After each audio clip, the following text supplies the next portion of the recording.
서울에서 문화 이벤트의 가능성을 증명했지만 지역 경제와 예측 정확성의 개선이 필요하기 때문에 를 주었죠.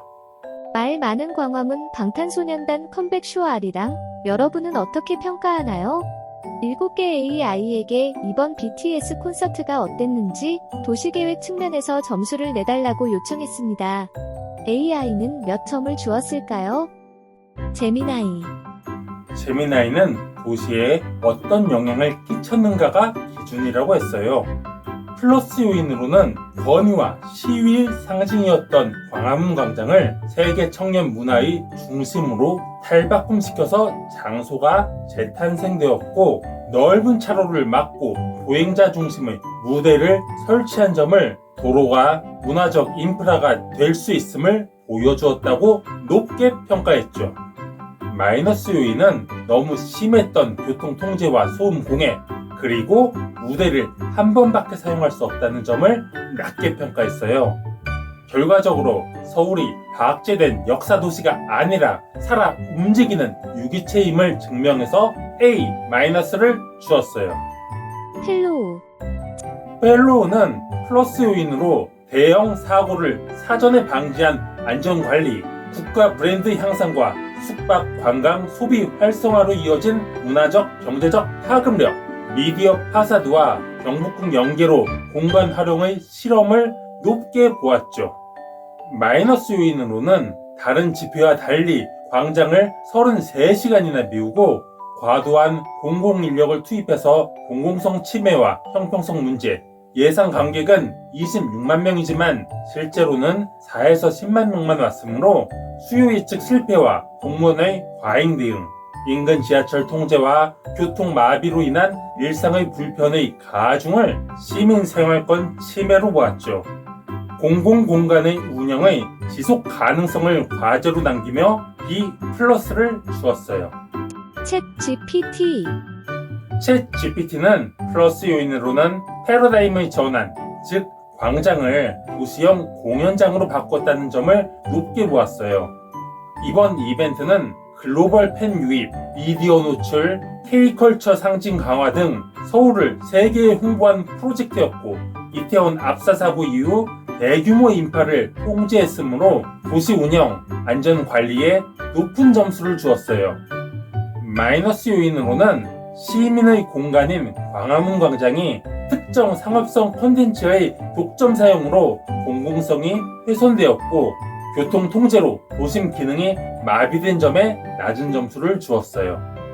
성공적인 도시 실험이었지만 공공성과 일상의 균형이라는 과제를 남기며 A-를 주었어요. 퍼플렉시티.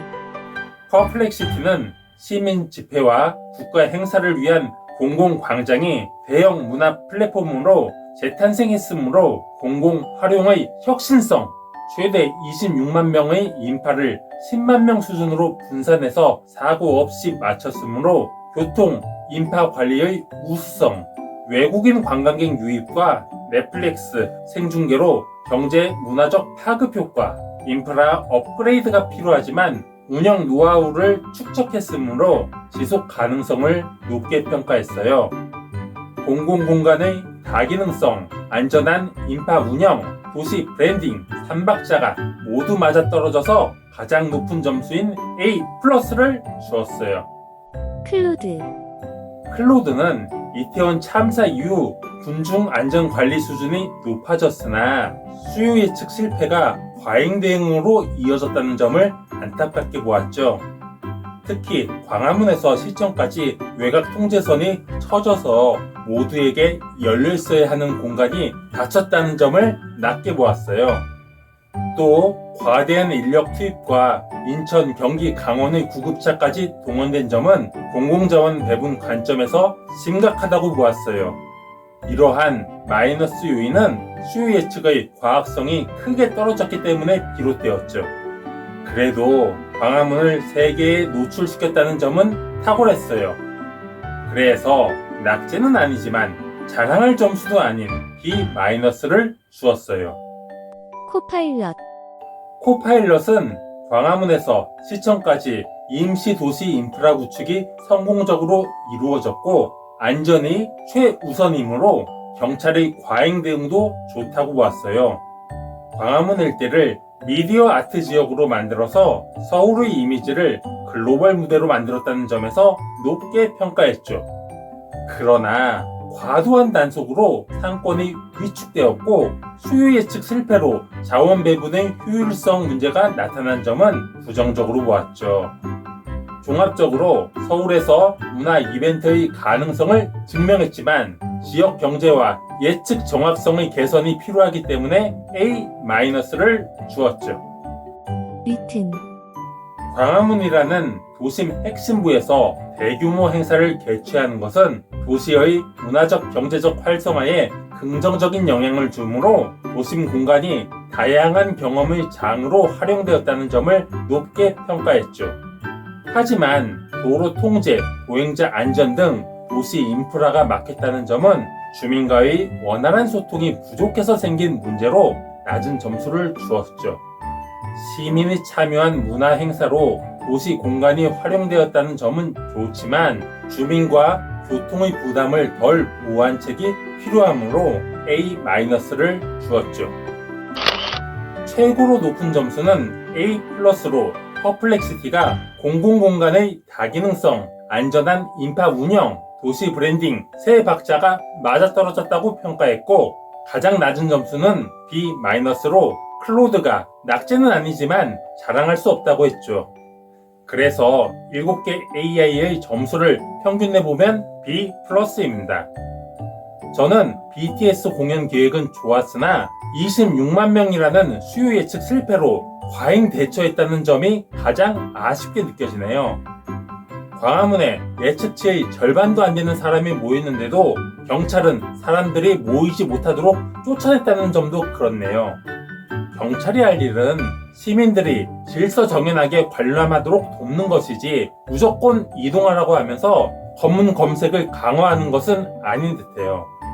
또 일개 가수에게 광화문 광장을 내주었다는 비판도 있는데 광장은 많은 사람이 모여서 무언가를 하라고 만든 도시 공간이죠. 문화 공간으로서 광화문 광장을 제대로 활용했고 전 세계인이 넷플릭스로 시청하며 광화문에 대해 새롭게 알게 되었죠. 그래서 모든 AI는 공연 장소가 광화문이라는 점을 높게 평가했어요.